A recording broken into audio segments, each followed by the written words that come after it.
ಆಚಿ ಮಸಾಲ ಎಂತ ಅಡಿಗೆಯ ರುಚಿಯಾಗೋ ರಹಸ್ಯವು 20 ರೂಪಾಯಿ. ಈಗ ಟೋಯಿಂಗ್ ವಿಚಾರ ಎಲ್ಲಿಗೆ ಬಂತು ಸರ್? ಯಾಕಂದ್ರೆ ನೋಟಿಸ್ ಕೊಟ್ಟು ಎಷ್ಟೋ ಗಾಡಿಗಳು ಇನ್ನೂ ಅಲ್ಲೇ ನಿಂತಿದೆ, ಒಂದು ವಾರ ಕಳೆದಾದ್ಮೇಲೆ ಅಲ್ಲೇ ನಿಂತಿರೋದು, ಟೋಯಿಂಗ್ ಆಗ್ತಿಲ್ಲ. ಜೊತೆಗೆ ಮಾಲೀಕರು ಸ್ಟಿಕ್ಕರ್ಗಳನ್ನ ಕಿತ್ತಾಕುವಂತ ಕೆಲಸ ಮಾಡ್ತಿದ್ದಾರೆ. ಇಲ್ಲ, ಅವರು ಸ್ಟಿಕ್ಕರ್ ಕಿತ್ತಾಕಿದ್ರು ಪರವಾಗಿಲ್ಲ, ನಮ್ಮ ಹತ್ರ ಸ್ಟಿಕ್ಕರ್ ಅಂಟಿಸಿರೋದು ಪ್ರತಿಯೊಂದೂ ಕೂಡ ಫೋಟೋ ಇದೆ ಮತ್ತು ಅದಕ್ಕೆ ವೆಹಿಕಲ್ಗಳಿಗೆ ನಾವು ಕ್ಲ್ಯಾಂಪ್ಗಳನ್ನು ಕೂಡ ಹಾಕಿರೋದ್ರಿಂದ ಆ ರೀತಿಯಾಗಿ ಅವರು ಅಷ್ಟು ತಿರಸ್ಕಾರ ಮಾಡಿದರೆ ನಾಳೆ ಅವರ ವಾಹನ ಅವರೇ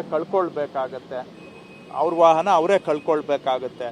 ಜನ ಈಗ ಕಾನೂನಿಗೆ ಲೆಕ್ಕನೇ ಇಲ್ಲ ಅಂತ ಹೇಳಿದ್ರೆ ಇವತ್ತೆಲ್ಲ ನಾಳೆ ಕಾನೂನು ಬೆಲೆ ತೆರಬೇಕಾಗತ್ತೆ.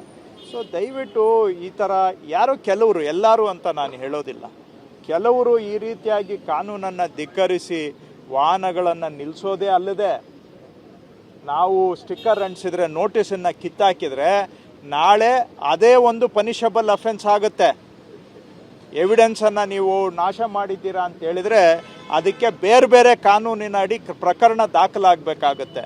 ದಯವಿಟ್ಟು ಗೌರವ ಕೊಡಿ, ಕಾನೂನಿಗೆ ಗೌರವ ಕೊಡಿ, ನನಗಲ್ಲ, ಕಾನೂನಿಗೆ ಗೌರವ ಕೊಡಿ. ಕಾನೂನು ಒಂದು ವ್ಯವಸ್ಥೆ ಸರಿ ಇದ್ದರೆ ನಾವೆಲ್ಲರೂ ಬದುಕೋದು ಸಲೀಸಾಗುತ್ತೆ.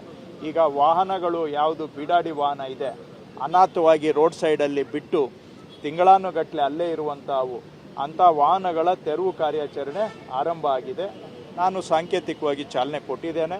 ಎಲ್ಲ ಕಾರ್ಪೊರೇಷನಲ್ಲೂ ಕೂಡ ಇದನ್ನು ತೀವ್ರವಾಗಿ ಮಾಡಬೇಕು ಅಂತ ಹೇಳಿದ್ದೇವೆ.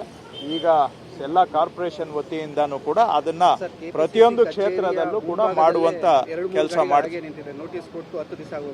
ತೆಗಿತೇವೆ. ಈಗ ಅದನ್ನ ಖಂಡಿತ ಬೇರೆ ಕಡೆನೂ ಇದಾವೆ, ಅಲ್ಲೊಂದೇ ಕಡೆ ಅಲ್ಲ. ನಾನು ಕಮಿಷನರ್ಸ್ ಜೊತೆ ಆಲ್ರೆಡಿ ಮೀಟಿಂಗ್ ಮಾಡಿದ್ದೇನೆ. ಎಲ್ಲೆಲ್ಲಿ ನೋಟಿಸ್ ಕೊಟ್ಟು ಒಂದು ವಾರದ ಮೇಲೆ ಆಗಿದೆ ಅವುಗಳನ್ನು ತೆರವು ಮಾಡುವಂಥ ಕೆಲಸ ಆಗಬೇಕು ಅಂತ ತಮಗೆ ಗೊತ್ತಿದೆ. ಒಂದು ವಾಹನ ತೆರವು ಮಾಡಬೇಕಾದ್ರೆ ಅವುಗಳನ್ನ ನಾವೇನು ಎಲ್ಲಿ ತಗೊಂಡೋಗಿ ಪಾರ್ಕಿಂಗ್ ಮಾಡೋದಕ್ಕೆ ಸೌಲಭ್ಯ ಮಾಡಿದ್ದೇವೆ ಅವೆಲ್ಲ 10-15 ಕಿಲೋಮೀಟ್ರ್ ದೂರ ಹೋಗಬೇಕು.